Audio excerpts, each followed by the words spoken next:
This is the Bahamas Tonight, the Northern Edition. Good evening. I'm Sabrina Brown. Thank you for joining us. Topping the news tonight, the Minister of Education says he is pleased with the progress his ministry has made over the past year.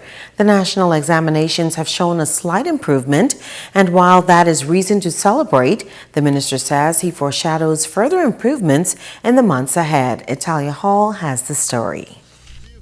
The Minister of Education, the Honorable Jerome Fitzgerald, says students are showing improvement in the BJC and the BGCSE examinations, and he is pleased. He says in the past 4 years, the ministry has been working towards making improvements in the education system. We have spent the last 4 years or so really overseeing what I would consider probably the largest reform that we've had in our education system in probably the last 30 years or so.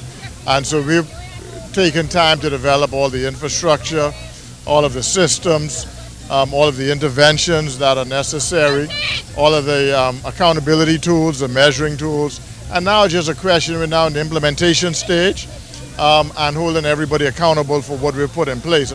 The Minister of Education says Bahamians must appreciate the importance of education. I want to encourage parents to be more involved, because at the end of the day, that's where the challenge is that we have. I can't force parents to register their kids before school, the day before school starts. I can't force them to come pick up their report cards for the kids. I can't force them to come to PTA's meetings. But if they take more interest in their children, we have set up the structure for them, for the kids to go into courses and have a career path that's of interest to them.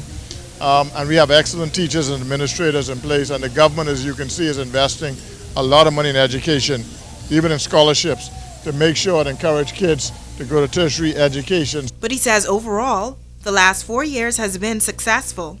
The real test is going to be the next 4.5 to 5 years, and whether or not we have the political will and the sustainability within ourselves, and that will to continue to press forward to make sure these reforms and changes that have been made, whether we embrace them and they take root. Italia Hall, ZNS Network News. The Ministry of Education issuing a statement late this afternoon regarding the reopening of school here on Grand Bahama. All teachers are to report to their respective schools January 3rd through 6th for teacher work days. National Report Card Day will be held on Monday, January 9th.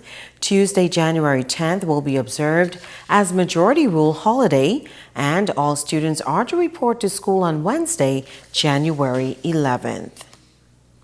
Still on the education beat, a local tertiary level institution that has been facing some challenges in recent time could have reason to celebrate soon. Officials at Tarif College say they are happy that the controversy surrounding the institution's accreditation will soon be cleared up. Reports began circulating earlier this year that the college is no longer recognized by some agencies. The matter was taken to the Supreme Court, and President Terrence Archer says the case is now nearing a conclusion. I feel satisfied of the way things was conducted in the Supreme Court. We have already had the hearing. Final arguments was on the 20th of October. We're just waiting now for the judge to come back with his ruling. Archer says the situation has had a negative impact on some students.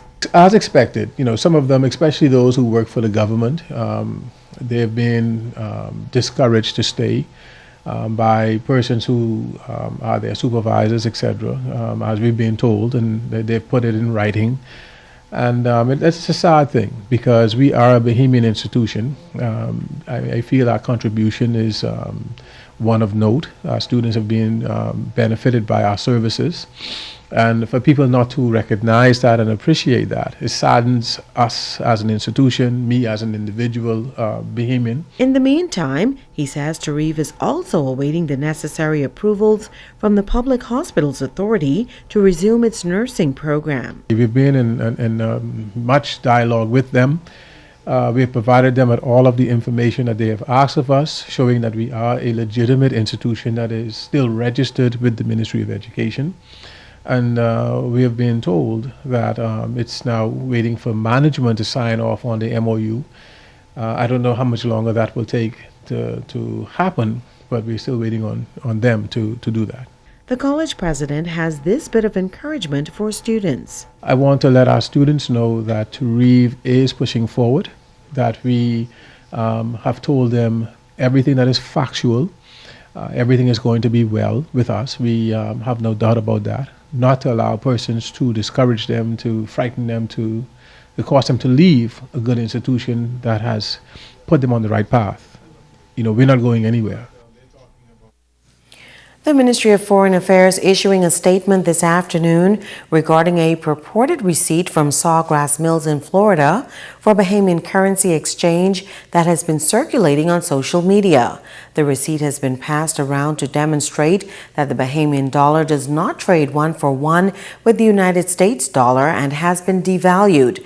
But the statement from the ministry says such a conclusion would be false and is discouraged. The release goes on to explain that the Bahamian dollar is one for one to the U.S. dollar when traded across the counter in Nassau and throughout the Bahamas, whether in a bank or in a store, and that this has been the position since 1966. The public is also advised that the Bahamian dollar is not and has never been a convertible currency like the U.S. dollar. There are very few currencies in the world that are freely convertible outside of their home countries. Convertible currencies include the British pound, the euro, and the U.S. dollar. The Bahamas does not have a freely convertible currency outside of its borders, and this has been the position since the change from the Bahamian pound to the Bahamian dollar in 1966. This means that the Central Bank of the Bahamas does not have to honor the exchange of any Bahamian dollar or dollars spent or exchanged outside the Bahamas. Further, a private trader such as the one purportedly accepting Bahamian dollars for exchange at the Sawgrass Mills in Florida does so at his or her own risk and can charge whatever they believe the market can bear.